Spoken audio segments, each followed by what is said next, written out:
아멘. 아멘. 9절 말씀해 보니까 하나님의 은혜로 말미암아 모든 사람을 위하여 죽음을 맛보려 하심이라. 예수님께서 십자가의 고난, 나무에 달려 죽으신 이유 가운데 하나가 하나님의 은혜로 말미암아 모든 사람을 위하여 죽으심을 맛보려 하심이라. 왜 예수님께서 나무에 달려서 죽으심으로 말미암아 우리에게 죽음을 이길 수 있는 그런 능력을 주셨는가? 15절 말씀을 보면 인생을 뭐라고 말했냐면 죽기를 무서워함으로 말미암아 한평생 매여서 종노릇하는 모든 자들. 그러니까 인간은 뭐냐? 죽지 못해 사는 존재라는 거예요. 죽는다는 사실이 전제되어 있는데 죽는 날짜를 알지 못하고 죽는 그 순간까지도 나지 못해 살아요. 왜? 지은 죄값을 치르기 위해서 반드시 죽어야 되는데 죽는다를 생각을 하면 끔찍해요. 그런데 우리는 그것조차 잊어버리고 죽는 날까지도 죽음에 매여서 살아가고 있습니다. 그런 자들을 놓아주기 위해서 하나님께서 인간의 몸을 입고 이 땅에 오셔서 고난을 당하셨다. 18절 말씀에는 하나님의 은혜로 말미암아 모든 사람을 위하여 죽음을 맛보려 하신 그가 시험을 받아 고난을 당하신 것은 죽기를 무서함으로 한평생 매여 종노릇하고 있는 모든 인생들이 당하는 시험들을 능히 도우시기 위해서 그렇게 하셨다. 그렇게 말합니다. 자, 우리가 믿는 예수 그리스도는 인간의 몸을 입고 이 땅에 오신 하나님이십니다. 그분은 이 땅에 평화를 주시기에 오셨어요. 그래서 그분을 가리켜서 샬롬의 왕이다. 그런데 그 평화로 주시러 오신 왕이 시험의 고난을 당하셨어요. 그 시험의 고난을 당하신 평화의 왕, 그분은 우리에게 어떤 역사를 이루셨는가? 자, 오늘 본문 말씀을 한번 보도록 하겠습니다. 이 땅의 십자가의 고난은 모두가 다 하늘의 영광, 하나님의 영광, 우리 인류를 구원한 최고의 개선이다. 이렇게 생각해 볼 수 있어요. 자, 우리는 모두가 다 신자입니다. 신자라는 말은 믿는 자라는 것이죠. 믿는다는 건 무엇을 믿습니까? 전지전능하신 하나님을 믿는 거예요. 그 믿음으로 살아간다는 건 뭐냐? 히브리서 11장에 그랬어요. 믿음은 보이지 않는 것들의 증거라 그랬어요. 믿음으로 살아간다는 것, 믿음으로 살아간다는 것은 어떤 육신의 생각과 감각과 우리 눈으로는 도무지 볼 수도 알 수도 없는 보이지 않는 영원한 하나님의 세계를 보고 느끼고 깨닫고 소망하는 삶, 이것을 성경에서는 믿음으로 살아가는 삶이라고 했습니다. 여러분, 저와 여러분들은 믿는 자들이에요. 뭘 믿느냐? 보이지 않는 하나님의 영원한 세계를 뭐로 봐요? 믿음으로 보고 믿음으로 깨닫고 믿음으로 소망하며 살아가고 있는 자들. 이것이 바로 우리들의 힘이에요. 믿음으로 살아간다는 건 뭐냐? 육신의 생각이나 감각과 눈으로는 도저히 볼 수 없는 세상 사람들이 알지 못한 크고 놀라운 비밀, 하나님께서는 우리에게 그 비밀을 보여주었어요. 그래서 그 하나님께서 보여주신 세상이 알지 못하는, 보지도 못하는, 볼 수도 없는 하나님의 영원한 세계를 믿음으로 보고 믿음으로 깨닫고 믿음으로 살아간다는 겁니다. 고린도후서 4장 18절에서는 바울 사도가 이렇게 말합니다. 이 사실을 우리가 주목하는 것은, 우리가 바라보는 것은 보이는 것이 아니라 보이지 않는 것이니 보이는 것은 잠깐이요 보이지 않는 것은 영원합니다. 우리 권사님들 모시고 오면서 권사님 벌써 3월 말이네요. 얼마나 빨리 가는지 몰라요. 얼마나 세월이 잔뜩가는지. 우리 이 골짜기는 아직도 꽃이 언제 필려나 하는 그런 생각이 들어요. 지금 남쪽에는 다 꽃이 지고 있다고 그러는데, 저희 집사람 지난 주간에 서울 갔다 와가지고 서울은 막 꽃이 잔치라고 그러는데, 이 명월리 골짜기는 아직도 잔설이 남아있고 아직도 꽃 구경을 할 수가 없어요. 기껏해야 우리 유치원 마당에 있는 산수유 그것만 조금 핀 것 같아요. 그러나 눈에 보이는 것은 잠깐이에요. 영원한 건 뭐냐? 눈에 보이지 않는 겁니다. 자, 그렇다면 이 땅의 고난은 하늘에서 어떤 의미를 가질 것인가? 성경은 인간의 육신적인 눈에는 보이지 않는 신비한 영적인 존재가 분명히 있음을 우리들에게 가르쳐줬어요. 인간의 눈에는 보이지 않는 영적인 존재가 분명히 있습니다. 열왕기하 6장에 보게 되면 아람 군대가 성을 에워싸고 있을 때에 그것을 바라보고 있던 사환은 두려운 공포에 빠져 있었습니다. 이 두려워하고 있는 이 사환을 걱정하면서 선지자 사무엘이 기도하여 보게 함으로써 자신을 둘러싸고 있는 하늘의 막강한 군대를 보게 합니다. 세상 사람들은 보이지 않는 저 하늘의 막강한 군대가 불말과 불병거의 모습을 하고 자기들을 공격해오고 있는 아람 군대를 막아서고 그들을 물리친다고 하는 이 사실을 영안의 눈으로 바라보는 거예요. 히브리서 1장에서는 1장 14절에서는 이랬어요. 큰 권능을 가진 천군 천사들이 하나님 아버지의 상속자 된 우리의 믿음을 우리 믿는 자들을 섬기고 보호하는 역할을 한다 그랬습니다. 여러분, 우리는 어떤 믿음으로 사냐면 우리 각자에게는 우리를 지키고 보호하는 하나님께서 보내신 천사들이 우리들을 지키고 있는 거예요. 세상 사람들의 눈에는 보이잖아요. 그러나 하나님의 백성들에게는 큰 권능을 가진 천군 천사들이 하나님의 백성들, 하나님을 믿는 자들, 영원한 천국을 소망하며 나아가는 자들을 섬기고 보호하고 지키고 인도하고 있다는 겁니다. 지금도 저를 지키고 있는 천사들이 세상 사람들에는 보이지 않지만 나를 지키고 있어요. 내가 가는 길을 인도하고 있어요. 그래서 마침내는 영원한 천국 하나님께로 우리를 인도하고 있다는 겁니다. 이것이 우리들의 믿음이에요. 한번 1장 14절을 한번 볼까요? 1장 14절에 보면 그랬어요. 모든 천사들은 섬기는 영으로서 구원받은 상속자들을 위하여 섬기라고 보내심을 받지 않았느냐 그랬어요. 그렇죠. 우리 여권사님의 천사가 있고 이옥순 권사님의 천사가 있고 이유순 권사님의 천사가 있고 우리 사무엘 천사가 있고 제 천사가 있어요. 모든 천사들은 믿는 자들, 하나님의 백성들, 하나님 아버지의 상속된 우리 모든 자들을 섬기라고 보호하라고 영원한 천국까지 아무 탈 없이 잘 갈 수 있도록 지키라고 보내심을 받은 자라는 겁니다. 그런데 이것이 세상 사람들에는 안 보여요.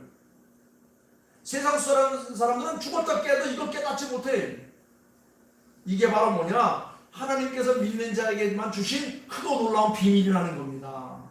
이 비밀을 뭐로 안다고요? 믿음으로 아는 거예요.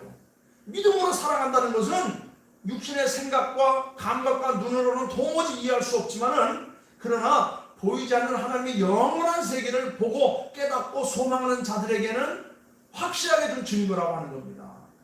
이것을 우리가 날마다 우리의 삶 속에 다져놓기 위해서 우리 예배 시간마다 주의 전에 나와서 하늘의 비밀을 깨우치고 하나님의 말씀을 우리의 신앙을 가지고 더욱더 튼튼하게 죽기를 무서함으로 한평생 종에 매여서 종노릇하는 그런 삶이 아니라 자유자의 몸으로 죽음을 극복하는 부활신앙으로 살아갈 수 있는 그런 성도들을 하나님께서 만드신다는 겁니다. 이것이 바로 시험 고난을 받으신 샬롬 왕 우리 주 예수 그리스도께서 우리들에게 보여준 증표라고 하는 거예요. 여러분, 예수님께서 왜 고난을 받으셨습니까? 오늘 본문을 보면 성자 하나님께서 왜 하늘 영광을 버리시고 이 죄악된 세상에 죄인의 몸을 입고 오셔서 죽기까지 고생을 당하셨는가? 여기 몇 가지로 우리에게 설명해 주고 있어요. 첫째는 9절과 14절 말씀을 보면 왜 하나님께서 하늘 영광을 버리시고 인간의 몸을 입고 이 땅에 오시어서 죽기까지 고생을 당하셨는가? 자, 9절을 한번 읽어보겠습니다. 오직 우리가 천사보다 잠시 동안 못하게 하심을 입은 자 곧 죽음의 고난을 받으심을 말미암아 영광과 존귀로 관을 쓰신 예수를 보니 이를 행하심은 하나님의 은혜로 말미암아 모든 사람을 위하여 죽음을 맛보려 하시니라. 왜 하나님께서 하늘 영광 보좌를 버리시고 인간의 몸을 입고 이 땅에 오셨는가? 죄로 인한 죽음의 저주 때문에 두려워하는 모든 하나님의 백성들을 놓아주기 위해서 예수님께서 이 땅에 오셨다는 겁니다. 한마디로 말하면 단순한 이 땅에서의 삶이 아니라 영원한 생명을 우리에게 주시기 위해서, 그 비밀을 우리들에게 보이기 위해서 예수님께서 이 땅에 오셨고, 그것을 위해서는 죽음이라고 하는 그 과정, 그 관문, 그 과정이 필요한데 그 과정은 바로 십자가에 피 흘려 죽으신 거예요. 왜 예수님이 피를 흘렸습니까? 피에는 뭐가 있죠? 생명이 있습니다. 피에 생명이 있기 때문에 죄 없는 자신의 피로 모든 죄인들의 생명을 위한 값을 지불하신 거예요. 죄값을 지불하신 겁니다. 제가 지난 주일날 레위기서에 보면 성도들이 죄를 지으면 죄값을 치러야 되는데 누구도 나의 죄값을 치를 수가 없으니까 애매한 양이나 염소를 잡아다가 제사장에게 끌고 가서 내가 죄를 지은 것을 이놈이 받게 하십시오. 그래서 제사장은 염소의 머리와 죄인의 머리에 손을 얹고 기도해서 이 사람의 죄를 염소에게 전가를 시키는 거예요. 그러면 이 염소는 죄 지은 사람의 죄를 뒤집어 쓰고 광야로 내치춤을 당하여서 광야에서 유리방황을 하다가 날아가는 독수리에게 쪼이고 무서운 맹수들에게 찢기고 굶주리고 그래서 광야에서 사라지고 마는 겁니다. 그렇습니다. 예수님께서 인간의 몸을 입고 이 땅에 오실 이유는 뭐냐? 왜 사람을 위하여 나무에 달려 죽으셨는가? 바로 이것은 죄인들의 죄값을 치르시기 위해서, 메시아 예수 그리스도의 십자가의 죽음의 사건을 통해서 인간이 얼마나 귀중한 존재인 것을 참으로 깨우치기 위한 그런 교훈을 주시기 위해서 오셨다고 했어요. 죽음을 맛보려 하시리라고 했어요. 두 번째는 10절 말씀에 있습니다. 10절 말씀은 예수님은 고난을 통하여서 믿는 자들이 하나님의 자녀들답게 성장하고 성숙하여서 온전해질 수 있도록 삶의 모범을 보여주셨다고 했어요. 한번 10절 읽어볼까요? 다 같이. 그러므로 만물이 그를 위하고 또한 그로 말미암아 이가 많은 이들을 이끌어 영광에 들어가게 하시는 이내 그들의 구원의 창시자를 고난을 통하여 온전하게 하려 하심이 합당함이라 그랬어요. 그렇습니다. 예수의 고난을 통하여서 믿는 자들이 하나님의 자녀답게 성장하고 성숙하여서 온전해질 수 있도록 예수님께서는 바로 삶의 모범을 보이셨다는 겁니다. 우리는 장성한 분량까지 자라가야 돼요. 그리스도를 아는 것이 가장 고상한 것인 줄 알고 우리가 그 믿음에 더욱더 박차를 가야 됩니다. 그 다음에 고난받으신 이유를 11절부터 13절까지 아주 자세하게 말하고 있는데, 여기를 보니까 우리 주 예수 그리스도께서 우리를 위해서 고난을 당하심은 우리와 한 형제가 되시려고 아버지 하나님의 유일하신 친아들 성자 하나님이 십자가에 돌아가셨다. 우리를 하나님께서 양자 삼으셨다는 겁니다. 15절에서는 그랬죠. 우리는 죽음의 종, 사탄의 종이었는데 하나님께서 우리를 불러내어서 아버지 하나님의 호적에 입적시켰어요. 그래서 우리를 양자 삼으셨다는 겁니다. 아버지 하나님의 유일하신 친아들 성자 하나님이 나무에 달려 돌아가심으로 말미암아 우리를 사탄에게서 건져내어서 우리를 사서 우리를 아버지 하나님의 양자로 삼으셨다는 겁니다. 그래서 우리를 한 형제가 되려고 하시오. 예수 그리스도의 십자가의 공로로 말미암아 우리들도 친아들은 아니지만 똑같은 법적 권리가 있는 천국의 기업을 물려받을 수 있는 양자, 상속자가 되게 하셨다는 겁니다. 이것이 바로 예수 그리스도 십자가의 사건입니다. 누가 감히 우리를 양자 삼아줄 수 있겠습니까? 우리의 신분을 회복시켜줄 수 있겠습니까? 인간은 죽기를 무서워함으로 한평생 죽음에 매여 종노릇하는 그런 종자들이었는데 이제는 그 자리에서 우리를 놓아주셨다는 겁니다. 이제는 죽음에 매여서 사는 존재들이 아니라 하나님의 나라의 상속자로서 우리 주 예수 그리스도의 한 형제로서 그렇게 살아갈 수 있도록 하나님께서 은혜를 베푸셨다는 겁니다. 이것을 위해서 예수님께서 우리를 대신해서 고난을 받으셨다는 거예요. 마지막 네 번째는 18절에 있습니다. 18절의 말씀을 보시니까 그가 시험을 받아 고난을 당하셨은즉 시험 받는 자들을 능히 도우실 수 있다 그랬어요. 여러분, 우리는 한평생 동안 시험 속에 살고 있죠. 얼마나 많은 시험과 연단 속에 살아오고 있습니까? 사탄 마귀는 우리를 지옥으로 끌어가려고 얼마나 같은 방법을 다 동원하는지 몰라요. 자주 시험에 들고 흔들려 넘어지는 이 연약한 하나님의 자식인 우리를 돕기 위해서 예수님께서는 우리의 고난을 치유하셨다고 그랬어요. 그가 시험을 받아 고난을 당하셨은즉 시험을 받는 자들은 능히 도울 수 있다. 다시 말하면 죄의 저주를 당한 우리와 똑같은 육신을 입으심으로 말미암아 육신의 존재인 우리 죄인들에게 다가오는 모든 시험들을 다 경험하셨고 마침내 가장 큰 시험인 십자가의 죽음 고난도 맛보아서 결국 승리했다는 겁니다. 죄를 지으면 분명히 대가가 치러야 되죠. 그 대가를 치를 수 있는 능력이 우리에게 없어요. 그런데 그것을 우리 주님께서 다 감당하셨다는 겁니다. 여러분, 그래서 우리 믿는 자들의 가장 큰 보람은 뭐냐면 나를 위해 죽으신 그리스도와 함께 하는 겁니다. 나를 위해서 죽으신 그리스도의 삶을 내 삶 속에 녹여들여서 함께 그리스도를 따라가는 것이 내 삶의 큰 즐거움임으로 깨닫는 거예요. 여러분, 우리 믿음의 모델은 뭡니까? 바로 예수 그리스도가 되어야 되는 겁니다. 에베소서 4장 13절에서 그랬어요. 우리의 성장과 성숙에 대한 하나님 아버지의 목표가 분명히 계시되었는데 우리가 다 하나님의 아들을 믿는 것과 아는 일에 하나가 되어 온전한 사람을 이루어서 그리스도의 장성한 분량까지 자라가자. 우리의 맏형이 되신 예수 그리스도를 따라서 하나님 나라의 상속자로 우리가 바꿔야 가야 되는 거예요. 예수를 닮아서 하나님의 자녀로 상속자로 그렇게 성장해 가야 되는 겁니다. 모든 사도들은 신앙의 여정에서 다가오는 여러 가지 모든 불시험과 시련을 당할 때마다 우리에게 주시는 메시지가 있어요. 너희가 시험을 만나고도 온전히 기쁘게 여기라. 너희가 환난을 당하고도 온전히 믿음으로 승리할 수 있도록 하나님 앞에 구하라.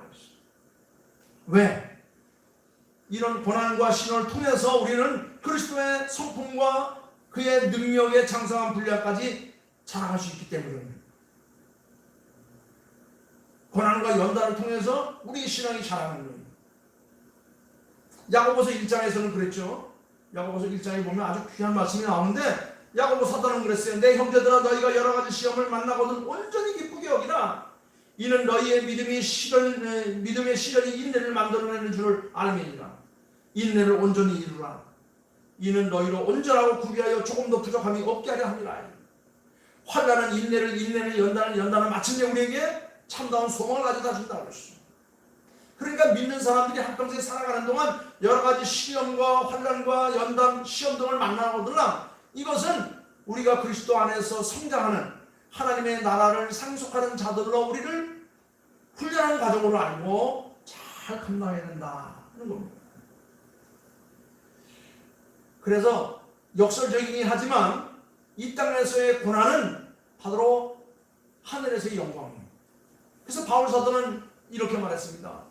현재 당하는 고난은 장차 내게 주어질 영광과는 촉히 비교할 수가 없다. 그래서 이제 우리도 이 고난 주간을 생각하면서 주님처럼, 주님을 위해서 헌신했던 사도들처럼, 주님의 나라를 위해서 순교했던 순교자처럼 우리가 그렇게 살아야 합니다. 그래서 내가 주님을 따르면서 저희들 십자가 있으면 그 십자가를 영광으로 알고 십자가 십자가 무한 영광일세 찬송하면서 갈 수 있는 그런 믿음의 사람들이 되어야 한다는 겁니다. 이제 우리가 살아온 이 땅에서의 모든 고난을 통과하게 되면 천국의 영광이 우리 앞에 펼쳐질 겁니다.